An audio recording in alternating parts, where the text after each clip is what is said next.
बुरी संगत उस कोयले के समान है जो गर्म हो तो हाथ जला देता है और ठंडा हो तो काला कर देता है। अगर दूध में पानी मिला दिया जाए तो पानी भी दूध के भाव बिकता है और उसमें थोड़ी खटास मिलाने से अलग भी हो जाता है। इसलिए यह बहुत इंपॉर्टेंट है कि आप किन लोगों के साथ रहते हो और किन लोगों के बीच रहते हो। अगर फ्रेंड सर्कल अच्छा हो तो आप कुछ बन भी सकते हो और बिगड़ भी सकते हो।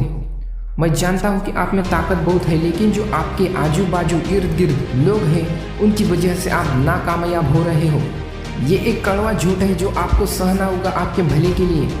दुखी और बदकिस्मत लोगों से बचो। आप उस व्यक्ति की नेगेटिव एनर्जी के कारण अपनी लाइफ बर्बाद कर लोगे, क्योंकि emotional states are transmitted like diseases.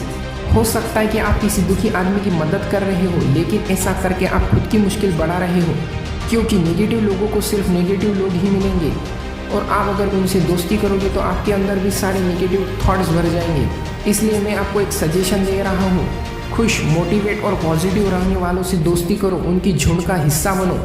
मैं आपको एक कहानी सुनाना चाहता हूँ, तो इसे थोड़ा ध्यान लगा के सुनना, आपको बहुत कुछ सिखा के जा सकती है। एक कौवा एक बीज को अपनी चोंच में दबाकर घंटाघर के ऊपर से जा रहा था। तभी वे बीज उनकी चोंच से छूट जाता है और घंटाघर के नीचे की दरार में गिर जाता है। वे मरते मरते बच गया। उसने घंटाघर से रिक्वेस्ट की, उसे ईश्वर का वास्ता दिया, घंटाघर की स्तुति करने लगा और उसने कहा, अफसोस मैं अपने पिता के पेड़ों की हरी शाखाओं के बीच नहीं गया। अफसोस कि मैं ऐसी जमीन पर नहीं गया जो पत्तियों से ढकी हो, लेकिन कम से कम आप तो मुझे सहारा दें। जब मैं उस कौवे की चोंच में था तभी मैंने कसम खा ली थी, अगर मैं बच गया तो अपनी बाकी की जिंदगी एक छोटे से छेद में गुजारूंगा। ये सुनकर दीवार को तरस आ गया और उसने उस बीज को अपने पास शरण दी।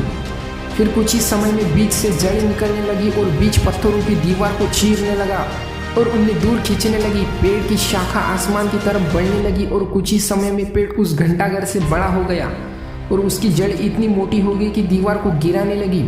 बहुत देर बाद दीवार को होश आया कि दया के कारण उसने अपने ही जीवन पर संकट ला लिया। तो दोस्तों, अब अफसोस करने से कोई फायदा नहीं, इसलिए टाइम रहते ही समझ जाओ कि अपने आजू बाजू किस तरह के लोग रहते हैं, इससे पहले कि आप खुद की पहचान खो बैठे। नेगेटिव लोगों से दूर रहे, यानी कि आपको लाइफ में अफसोस ना करना पड़े।